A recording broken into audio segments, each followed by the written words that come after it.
And they have gaps in them that are completely false, which they go off on a trip. And I've known a lot of Jehovah's Witnesses. And I tell you what, I firmly believe that there are an awful lot, if they could have an objective mind and heart and love the truth, if they have taught underneath the right conditions, I believe that Jehovah's Witnesses and Mormons, and maybe a few other ones, even Catholics, okay, under the right conditions, accepting the truth and looking at it in the right fashion, they would be very good, excellent, top-notch Christians. Full-blown. I admire a lot of these people and their effort and what they do. They just got wrong doctrine. I admire a lot of these people from other aspects, not from their doctrine aspects. Some of these people would be very, very good Christians, not only on the Christian aspect of it, but also on, well, the whole Christian aspect, a willingness to fight and die for the love of the truth. And when people are willing to fight and live and die for the love of the truth, this wickedness cannot prevail. It will not. The light of Christ will shine, and evil will hide, will be destroyed. So what's going on now in this country? A lot of people frame it as a battle between, for example, conservatism and liberalism, or at this point socialism. But that's not the battle. What that is more like we both practiced magic tricks when we were younger. You still are good at some magician tricks. It's a deception. That's all it is. It's divide and conquer. Divide on anything and everything except the truth. But if you do divide on the truth, they're going to point the finger at you and call you names. That's one of the most.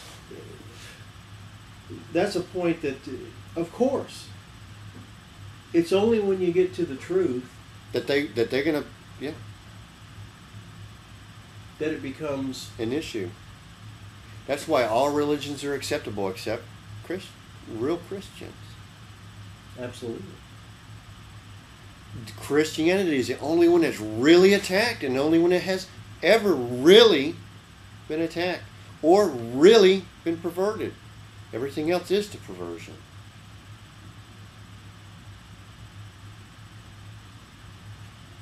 Wow, that's a really interesting. Even with the aspects of 9/11, and you hear that some of the people and the ST 9/11, the Scholars for Truth or whatever, some of these guys, scientists, a lot of them have had the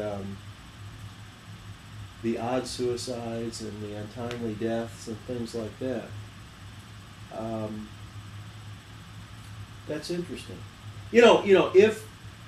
If the Christians and the people study, if they're all a bunch of nuts, why not just let them go prattle on with their ridiculous stuff? Let them hang themselves with their own stupid ideas. Because it's the light of Christ that will reveal the wickedness. And that light, if it gets into a little crack, darkness can see that light. It's a threat to darkness. Okay? And,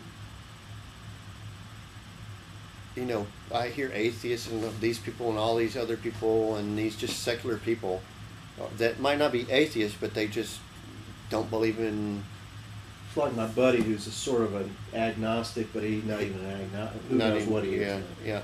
So they say, well, Christianity did all these evil and this evil and that evil. Well, the name of Christianity might have. It wasn't Christianity. Would Paul and the other disciples did that? No. But it's already been prophesied in Scripture that would happen. I look at Scripture and prophecy different. I look at Revelation and Isaiah, Jeremiah, and Ezekiel and all the other things as layers that build like fiberglass. Okay? I look at it because in Scripture you can have the event that happened, but nothing's new underneath the sun. Okay? So what will happen again, or can happen again. Not necessarily always happen again, but it's a cycle. Okay? And so this, I don't know, how do you call it, philosophy? Anyway, Scripture has one main prophetic happenstance, if you will, that will happen to make it complete and fulfilled. But that doesn't mean that that cannot take a semblance or repeat itself in other forms and fashions, or in many other facets or tangents, if you will. Mm-hmm. So you have that one truth, but there's nothing new underneath the sun. And so there's all these different factions or tangents to that one truth that happen over and over, and the same theme keeps happening over Mm-hmm. and over again. Sure. So every Scripture is not only has happened or will happen, but it can happen on other levels, like a layer to the onion, Mm-hmm. like fiberglass building up on the boat. Well, sure, that shellac finish, that nice painted, that nice color on the outside might be that makes up the whole boat. All of it together might be the fulfilled prophecy.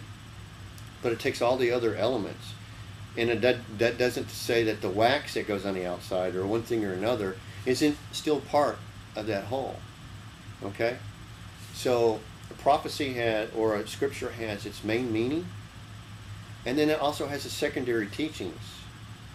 Some Scriptures have more than 2 teachings. They have 3 and 4 and 5 teachings that you can learn from. You won't know that until you study the law.